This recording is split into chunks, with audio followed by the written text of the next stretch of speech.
forest is the mountain forest. When we talk about the mountain forest, it is very clear that these are the forests which grow on the mountain. Now, children, mountain forests are divided into two parts in India. That is, those forests which grow in the Himalayan mountains are called the northern mountain forests, and there's another which grow in South India are called the southern mountain forests. Because not only in North India we have certain hill ranges, we have certain hills in South India as well. Okay. So the natural vegetation in the mountains is influenced more by temperature than by humidity or rainfall. The temperature of the atmosphere decreases with increase of height above sea level. The mountain forest in India can be divided into two categories. Okay? Firstly, we talk about the northern mountain forest. The northern mountain forests include Himalayas and associated ranges. The eastern Himalayas are closer to the Tropic of Cancer than the western Himalayas. The southern slopes of Himalayas receive more heat than the northern slopes of the Himalayas. In the northern mountains, we notice a succession of natural vegetation belt ranging from tropical to alpine forests. Now, so mountains also have different heights. So whenever the mountain heights range from 1000 meters to 2000 meters, the evergreen broad-leaf trees such as oak and chestnut predominate. And whichever mountain ranges are from 1500 meters to 3000 meters, we find pine, deodar, silver fir, spruce, cedar, etc. kind of trees. And those peaks which are more than 3000 meters above, we find the temperate grasslands are formed. So the main types of vegetations include the alpine vegetation. At still higher altitude, the tundra vegetations such as mosses and lichens predominate. The forest in the Himalayan mountain yields valuable timber which are widely used for making furniture, wood pulp, sports goods, plyboards, railway sleepers, and also provide construction materials. The grasslands are used for rearing cattle and sheep by the tribal like the Gujjars and the Bakarwalas. Now we talk about the southern mountain forests. In the peninsular India, the mountain forests are found in three distinct regions such as the Western Ghats, the Vindhyas and the Nilgiri Hills. All these regions are close to the Tropic of Cancer and the height of these mountains is up to 1500 meters from sea level. So in the Western Ghats, the vegetation is a mixture of tropical and temperate forests. The lower parts of the Western Ghats, especially in Karnataka, Tamil Nadu and Kerala, the type of forests are tropical and subtropical. In the higher areas, especially in Nilgiri Hills, Palni Hills and the Anaimalai Hills, the temperate forests predominate. These are locally called shoals. Shoals means S-H-O-L-A, sholas. The main trees in the southern mountain forests are wattle, magnolia, laurel and cinchona.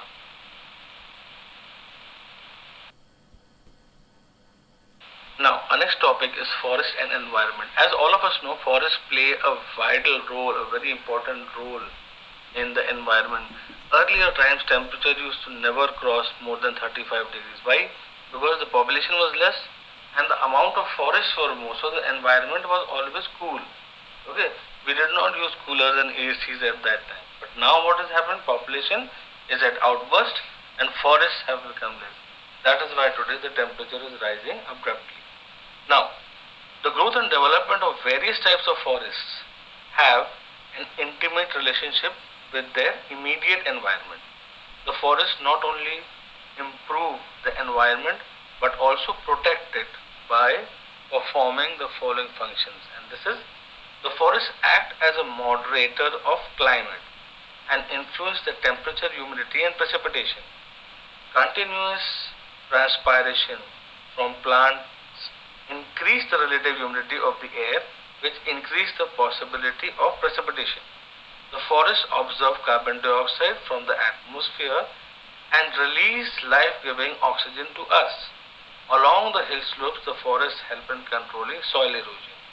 The roots of the trees, they hold the soil, and also they help in preventing floods. The forests help in the seepage of water through the soil, due to which our water table rises. And the decay and the decomposition of the leaves, when the leaves fall from the trees, they rot, सड़ जाते हैं. And this adds humus to the soil and makes the soil fertile.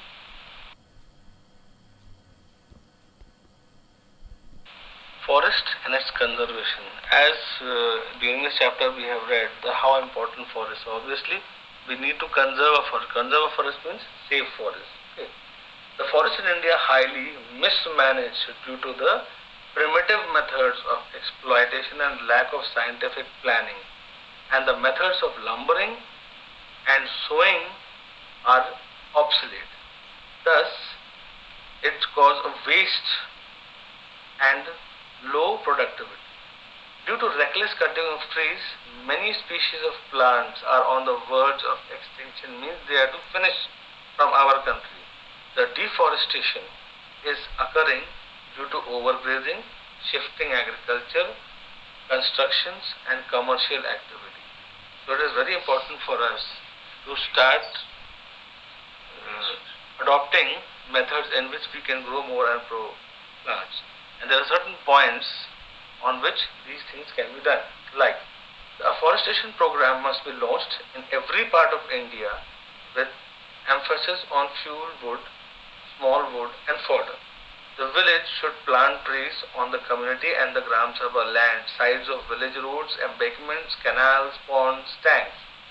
The green belts having trees and bushes should be developed around the cities, industry centers, historical and cultural centers, tourism centers, etc. The indiscriminating cutting of trees must be stopped legally. If cutting of trees is essential, then 10 more trees should be planted before cutting one tree. The concession to tribals for grazing cattle, collecting fuel, food, etc. should not exceed the potential of forests. Efforts must be made to stop the practice of shifting agriculture, especially by the tribals. Shifting of agriculture means cutting down a part of the jungle and growing crops in that area and leaving it after some time. This practice should be stopped. Everybody should try to find out, popularize alternate for fuel wood and wood base. For example, like how now LPG gas is being used. Since gas is being used in villages also now, even biogas plants, gobar gas plants are being used, due to which now cutting of trees will become less. To stop the forest fires, we must avoid the burning of waste and undergrowth in the forest. The new forest-based industry should be allotted degraded waterlands to raise additional forests. The social organizations and local government should plant more and more trees and protect them. The agricultural universities in India should prepare courses in forest management and conservation so that students can learn more about forests, the importance of forests, and to save the forests.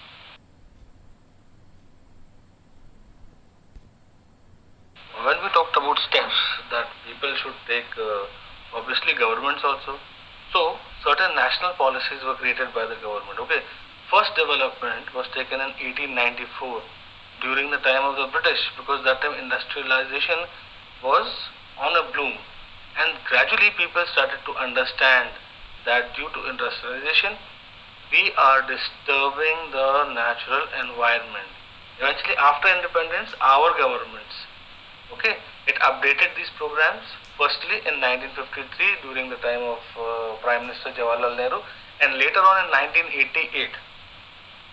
So the National Forest Policy was to bring about 1/3 area of India under the forest, check the soil erosion, extension of desert land, and reduction in the droughts and floods, increasing the forest cover through social forestry, community forestry, and farm forestry, maintaining the environmental stability, where the ecological balance has been disturbed due to various human activities, increasing the production of timber, fuel, wood, fodder, etc.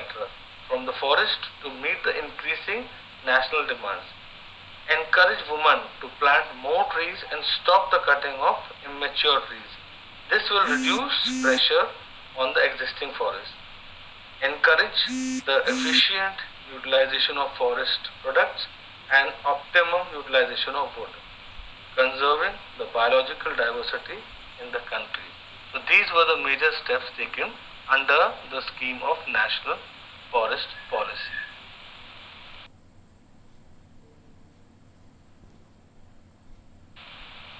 Now, social forestry in India. Social forestry is the management and protection of forests and afforestation of barren and waste lands for the development of social environment. Okay. So according to these aims, forests, existing forests, the was to reduce the pressure of existing forests by developing plantations for fuel, fodder, and grasses. Actually, the social forestry is described as the forestry of the people, by the people, and for the people, just like our preamble. Okay, these are forests which are grown by the public also, for the public also, and by them. The term social forestry was first used in 1976 by the National Commission of Agriculture, and the program was launched in 1978. It was decided to use barren and wasteful community lands, long canals, roads, railways, etc. for social forestry. And the main component of social forestry they are as under. Firstly, the agroforestry involves the planting of trees and crops on the same land. That means wherever crops are growing, on the fields, on those mares, what you call, the divisions of the fields, on those the trees will be grown. Then the community forestry involves the planting of trees on public or community land for the benefit of the community.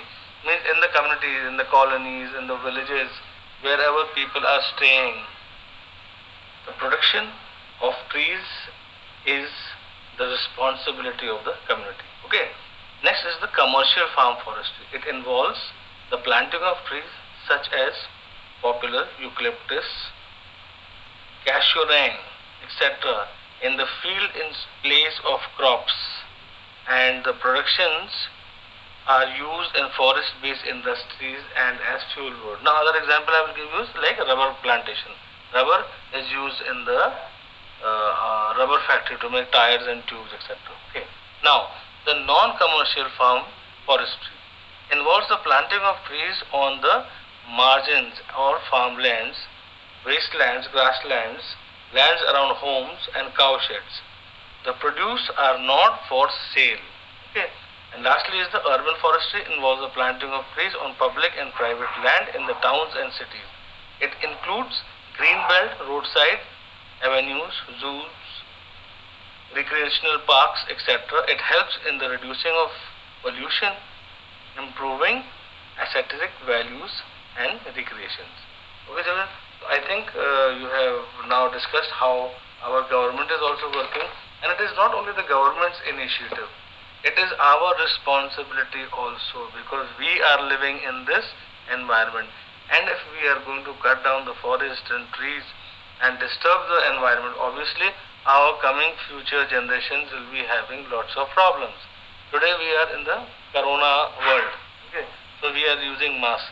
When the pollution will extend, people will have to continuously wear masks always, and obviously that will not look good.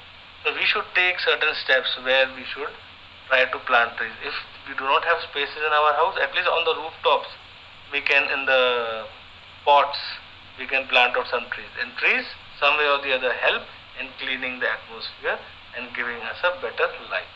Okay, children, so this completes your chapter, and you will find the exercises are given behind the chapter. That is on page number 110 and 111. There are quite a large number, but if you can answer them, it will be good for you as well. Okay. So we complete this chapter 8, and chapter 9 will be given to you by Noshin ma'am. Okay.